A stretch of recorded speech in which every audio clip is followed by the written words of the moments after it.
मालिक की साज नवाजे प्यारी सासंग जियो। सबसे पहले जिसे आप जानते हैं सच्चे दाता रहबर शास्त्रनाम जी महाराज का ये पाक पवित्र अवतार महीना चल रहा है और काफ़ी साथ संगत लाइव पे जुड़ी हुई है। बहुत साथ संगत जूम के माध्यम से और यूट्यूब के माध्यम से पूरे वर्ल्ड में जुड़ी हुई है। तो आप सबका सबसे पहले बहुत बहुत सत्कार और दूसरा बेपरवाही के अवतार महीने की बहुत बहुत आप सबको मुबारकबाद कहते हैं, आशीर्वाद कहते हैं कि आपको भगवान वो तमाम खुशियां बख्शे जिसके आप हकदार हैं और वो भी बख्शे जिसके हकदार आप नहीं भी हैं। क्योंकि अगर आप राम को याद करते हैं, भगवान को याद करते हैं, उस पे हक रखते हैं तो यकीनन उससे पे जो हक रखा करते हैं वो कभी भी उनकी तरफ से मुनकर नहीं होते, हमेशा उन्हें अपनी कृपा दृष्टि से लवरेज कर देते हैं। इस पाक पवित्र महीने में सच्चे दाता रहबर के गुणगान सासंगत गाती है, पूरे वर्ल्ड में गाती है। और आज हमें काफ़ी जगहों पे बैठे सासंगत नज़र आ रही है। जूम के माध्यम से शायद वो मिले हुए हैं जो हमें लाइव नज़र आ रहे हैं, तो उन सबको भी आशीर्वाद। और सरसा में शास्त्रनाम जी धाम में बहुत साथ संगत बैठी है। ऑनलाइन गुरुकुल में आज का प्रोग्राम वहीं का ही है, शास्त्रनाम जी धाम सरसा हरियाणा, और बहुत साथ संगत वहाँ बैठी है जी। सबको बहुत बहुत आशीर्वाद, बहुत आशीर्वाद। और सच्चे दाता ने, बेपरवाही ने आज जो पूरी दुनिया में राम नाम की चर्चा हो रही है, परमपिता परमात्मा को पाने की चर्चा हो रही है, सच्चे दाता ने ऐसी अलख जगाई कि आज वो घर जो कभी नरक के मानिंद हुआ करते थे आज स्वर्ग जैसे बन गए हैं। वो इंसान जो शैतान या यूं कह लीजिए हैवान से भी गिर गए थे, आज बहुत ही बढ़िया इंसान बन गए हैं। इस दुनिया में जीना हर किसी ने है, समय निश्चित है और हर कोई अपना काम कर रहा है, लेकिन जीने जीने में बड़ा फर्क होता है।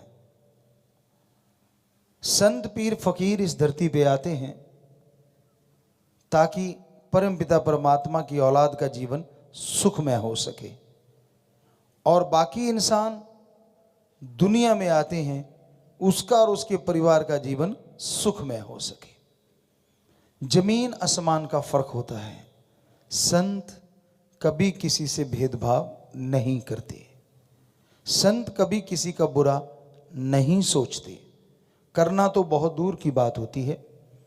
आदमी का मन जैसा उसको दिखाता है, जैसा वो दुनिया में विचरता है, व्यवहारिक तौर पे, सामाजिक तौर पे जैसा वो अनुभव करता है, उसे यूं ही लगता है कि शायद संत भी ऐसे ही होते हैं। क्योंकि जो जिन ख्यालों का स्वामी है वो सामने वाले को उसी तराजू पे तोलता है।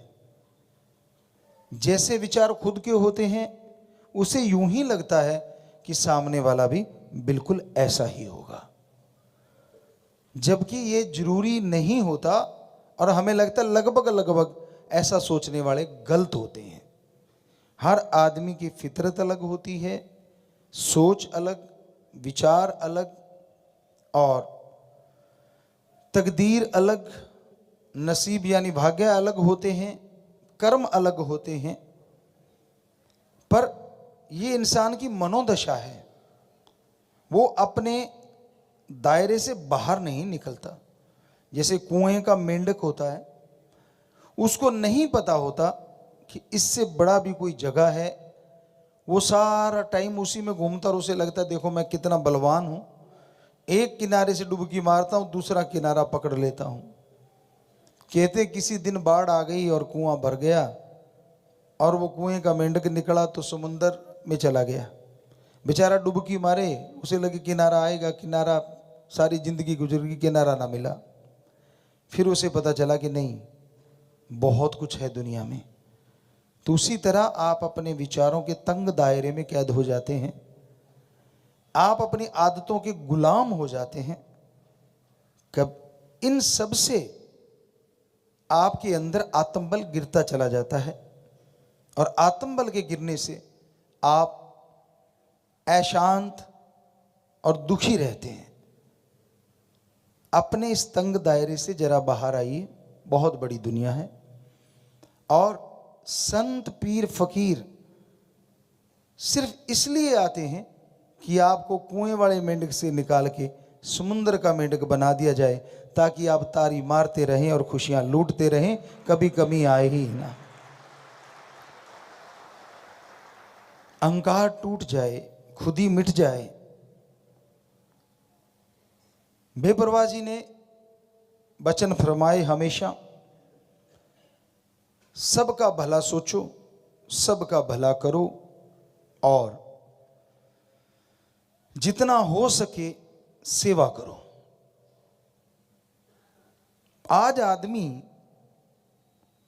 आज का दिन बड़ा अजीब हो चुका है। आज आदमी खुदगर्ज हो गया है, नाटकबाज हो गया है, स्वार्थी हो गया है। बेपरवाह जी के साथ हम शायद नवंबर में 90 में या दिसंबर में घूम रहे थे, तो एक जगह पे वो बैठे और फरमाया कि जो दिन गुजर गया शुक्र मनाओ, बढ़िया है, आने वाला दिन इससे भी बुरा होगा। तो दिन अगर बुरे का मतलब निकालें तो दिन बुरे का मतलब ये नहीं कि कोई दिन तिथवार त्योहार बुरा हो जाएगा। आदमी की फितरत गंदी होती जा रही है। आज आदमी सेवा भी करना चाहता है और इच्छा ये रखता है कि माया रानी कितनी मिलेगी। ये सेवा नहीं होती। सेवा होती है जो सच्चे दिल से की जाए और बेगर्ज की जाए। एक हवा सी चल पड़ी है, जिसे देखो उसको लगता है लूट लो। साईं मस्ताना जी के वचन है, हम चाहते नहीं कि सुनाएं, लेकिन सुनाने पड़ेंगे। बात जुबान पे आती है तो रहा नहीं जाता। वो फरमाया करते थे कि भाई सच्चे सौदे की कमाई, क्योंकि मेहनत करते हैं सारे, वहाँ दिन रात लगे रहते हैं, चढ़ावा चढ़ता नहीं। कि भी दिन रात लग के खेती बाड़ी से कोई जो भी पैसा आता है वो मेहनत की कमाई होती है। किसी की भी मेहनत की कमाई क्यों ना हो, पर वहाँ तो साध संगत इसलिए कमाती है ताकि साध संगत को लंगर भोजन करवाया जाए। और जो खाने वाला जब वहाँ से खाता है ना, तो बड़ी मीठी लगती है, बड़ी प्यारी लगती है। लेकिन ये लोहे के चने होते हैं, ना उल्टी में आते हैं, ना निगले तो जाता है, अच्छे भी लगते हैं, लेकिन ना ही किसी भी रास्ते से शरीर से बाहर जाते हैं और अंदर ही अंदर काटते रहते हैं। और ये हमने बहुत बार देखा है। आदमी सेवा कर रहा है, लेकिन उसको होता है कि मेरी सारी सुविधा, मुझे हर चीज़ सेवा के बदले में मिलनी चाहिए। और फिर कहते मुझे क्या दे दिया, दिया तो कुछ भी नहीं। बड़ी हैरानी होती है। हम लोग भी सेवा किया करते थे, हम भी आया करते थे। बेपरवाह जी के समय में लगभग 80 से मान लीजिए ज़्यादा आने लगे, तो सेवा करते थे और ये सोचा ही नहीं करते थे कि क्या खर्च हो गया। सोचा ये करते थे मेरे से सेवा कितनी हुई। और यहां तक हमारी बात है, बेपरवाह जी ने रहमत कर रखी थी। हम तो लंगर भी तब खाते थे जब सेवा करते थे। ये होता था यार, लंगर जितनी सेवा तो होनी चाहिए ना, कम से कम।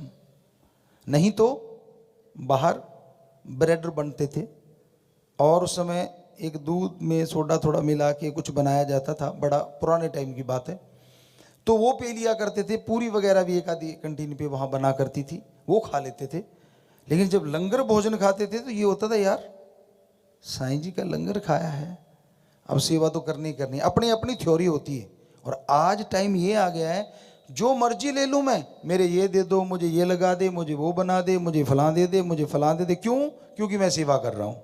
अरे वाह भाई, किसकी सेवा कर रहा है? अपने तन की, अपने मन की? अरे सेवा करो सबसे पहले अपने माँ बाप की, शुरुआत करो, पड़ोसी का बाद में देखना, और फिर आर्थिक तौर पे कमजोर की मदद करो, फिर शारीरिक तौर पे सेवा करो। सारे संतों ने, पीर पैगंबरों ने, ऋषि मुनियों ने लिखा है, पीर फकीर जो कहे, सच्चा संत जो कहे, वो सेवा अव्वल दर्जे की होती है। लेकिन कोई करे तो और बदले में अगर मांग लिया, बुरा ना मनाना, वो सेवा का मेवा जो मिलना चाहिए वो नहीं मिलता, जो रहमतें मिलनी चाहिए। तो हमारी तो ये थ्योरी होती थी, सेवा किया करते थे और बड़ी खुशी मिलती थी कि हाँ लंगर खाया है, उससे कई गुना ज़्यादा सेवा करके जाएं। गुना नहीं लगाते थे, पर दिल में होता था कि उस सेवा उतनी तो चले यार हो ही गई जितना लंगर खाया है। तो आज का दौर बड़ा अजीब है। आज सेवा करने वाला मतलब मायने ही बदल गए हैं कि भाई मैं सेवा करूं तो मुझे कुछ तो माया रानी चाहिए, मुझे ये भी चाहिए, मुझे वो भी चाहिए। बड़ी अजीब। क्या ये दिन उस दिन सोचा था किसी ने जब हम लोग सेवा किया करते थे? नहीं सोचा था कि ऐसा भी टाइम होगा कि सेवा के बदले में, अरे सेवा का मतलब होता है परहित परमार्थ, दूसरों का भला करना। सेवा का मतलब ये नहीं होता कि आप टाइम दें और उसके बदले में नोट लें, वो तो नौकरी होती है। फिर उसमें रहमतें भी आप मांगते हैं, मेरे पे फलां रहमत भी हो जाए, फलां भी हो जाए। अरे आप तो नौकरी कर रहे हैं भाई।